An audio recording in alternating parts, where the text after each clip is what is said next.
വിശുദ്ധ ദേവസഹായം പിള്ള 1712 ഏപ്രിൽ 23 തിരുവിതാംകൂറിലെ ഒരു യാഥാസ്ഥിതിക നായർ തറവാട്ടിൽ ജനിച്ചു. നീലകണ്ഠ പിള്ള എന്നായിരുന്നു ആദ്യത്തെ പേര്. പിതാവ് തിരുവട്ടാറിലെ ആദികേശവ ക്ഷേത്രത്തിലെ പൂജാരിയായ നമ്പൂതിരിയും മാതാവ് ദേവിക അമ്മ എന്ന നായർ സ്ത്രീയും. നന്നേ ചെറുപ്പത്തിൽ ഹൈന്ദവ വിശ്വാസങ്ങളും ആചാരാനുഷ്ഠാനങ്ങളും ആഴമായി പഠിച്ചു. സംസ്കൃതം, തമിഴ്, മലയാളം എന്നീ ഭാഷകളിൽ പ്രാവീണ്യമുണ്ടായിരുന്നു. ആയോധന കലയിൽ അഗ്രഗണ്യനായിരുന്നു. അദ്ദേഹം കൂർമ്മ ബുദ്ധിയുള്ളവനും ഉത്സാഹിയും കർത്തവ്യനിരതനുമായിരുന്നു. തിന്മയെ എതിർക്കുന്നതിലും നന്മയെ വളർത്തുന്നതിലും മുന്നിട്ടു നിന്നു. രാജകൊട്ടാരത്തിൽ സ്വാധീനമുണ്ടായിരുന്ന അദ്ദേഹത്തിന് രാജ്യകാര്യങ്ങൾ നോക്കുന്ന ഉദ്യോഗം ലഭിച്ചു. കുളച്ചൽ യുദ്ധത്തിൽ ഡച്ചുകാരെ പരാജയപ്പെടുത്തിയ മാർത്താണ്ഡവർമ്മ രാജാവ് ഡച്ച് നേവൽ കമാൻഡന്റായ ഡിലനോയിയെ തടവിലാക്കി. ഡിലനോയിയുടെ സാമർത്ഥ്യത്തിൽ ആകൃഷ്ടനായി രാജാവ് അദ്ദേഹത്തെ തിരുവിതാംകൂർ സായുധ സേനയുടെ കമാൻഡാക്കി. ലത്തീൻ കത്തോലിക്കനായ ഡിലനോയിക്ക് രാജാവ് പള്ളി പണിയിച്ചു കൊടുത്തു. ഔദ്യോഗിക കാര്യങ്ങൾ ഒരുമിച്ച് നിർവഹിച്ചിരുന്ന ഡിലനോയിയും നീലകണ്ഠപിള്ളയും സുഹൃത്തുക്കളായി. ഡിലനോയിയുടെ യഥാർത്ഥ ദൈവത്തിലുള്ള വിശ്വാസം അന്ധവിശ്വാസങ്ങളും വിഗ്രഹാരാധനയും ആചരിച്ചു പോന്ന നീലകണ്ഠപിള്ളയിൽ മാറ്റങ്ങൾ വരുത്തി. ക്രിസ്തുവിനെയും ക്രിസ്തു മതത്തെയും പറ്റി അദ്ദേഹം ആരാഞ്ഞറിഞ്ഞു. 32 വയസ്സുള്ളപ്പോൾ വടക്കൻകുളത്ത് ഈശോ സഭക്കാരുടെ പള്ളിയിൽ വെച്ച് ദൈവത്തിന്റെ സഹായം എന്നർത്ഥമുള്ള ലാസർ എന്ന പേരിൽ സ്നാനം സ്വീകരിച്ചു. ദേവസഹായം പിള്ള എന്ന പേരിൽ അദ്ദേഹം അറിയപ്പെട്ടു. അറിഞ്ഞ സത്യത്തെ അദ്ദേഹം മറ്റുള്ളവരോട് പ്രഘോഷിച്ചു.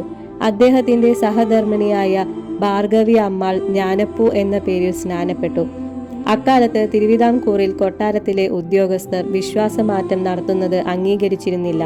തിരുവിതാംകൂറിന്റെ പ്രതികാര നടപടികൾ ഭയന്ന് അവർ അവിടം വിട്ട് താമസിച്ചു. ദേവസഹായം പിള്ളയുടെ അടുത്ത ബന്ധുക്കളിൽ ചിലരും പിന്നീട് ക്രൈസ്തവ വിശ്വാസികളായി. യാഥാസ്ഥിതികരായ പ്രഭുക്കന്മാർ വിശ്വാസം ത്യജിക്കാൻ ദേവസഹായം പിള്ളയെ നിരന്തരം നിർബന്ധിച്ചുകൊണ്ടിരുന്നു.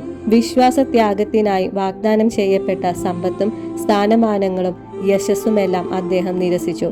വിശ്വാസത്തെ പ്രതി പോരാട്ടം നടത്തിയ അദ്ദേഹത്തെ തടവിലാക്കി കഠിനമായി 3 വർഷം ശാരീരികമായും മാനസികമായും പീഡിപ്പിച്ചു. വിശ്വാസത്തിൽ നിന്ന് അദ്ദേഹത്തെ പിന്തിരിപ്പിക്കുക സാധ്യമല്ലെന്ന് മനസ്സിലാക്കി തിരുവിതാംകൂറിലെ അന്നത്തെ മുഖ്യ ബ്രാഹ്മണ പുരോഹിതനും ഫ്യൂഡൽ പ്രഭുക്കളും രാജകുടുംബാംഗങ്ങളും നായർ സമുദായവും ദേവസഹായം പിള്ളയ്ക്കെതിരായി വധശിക്ഷ നൽകുകയെന്ന ലക്ഷ്യത്തോടെ രാജ്യദ്രോഹ കുറ്റം കെട്ടിച്ചമച്ചു. ശത്രുക്കൾക്ക് രാജ്യത്തിന്റെ രഹസ്യം ചോർത്തിക്കൊടുത്തുവെന്ന് കളവായി ആരോപിച്ചു. ദിനം തോറും 80 പ്രാവശ്യം ചാട്ടവാർ കൊണ്ടടിക്കുകയും മുറിവുകളിലും നാസാരന്ധ്രങ്ങളിലും കുരുമുളക് പൊടി തേച്ച് അദ്ദേഹത്തെ വെയിലത്ത് നിർത്തുകയും മലിനജലം കുടിപ്പിക്കുകയും ചെയ്യുമായിരുന്നു. അരുൾവായ് മൊഴിയിലെ വനത്തിൽ അദ്ദേഹത്തെ ബന്ധനസ്ഥനാക്കി.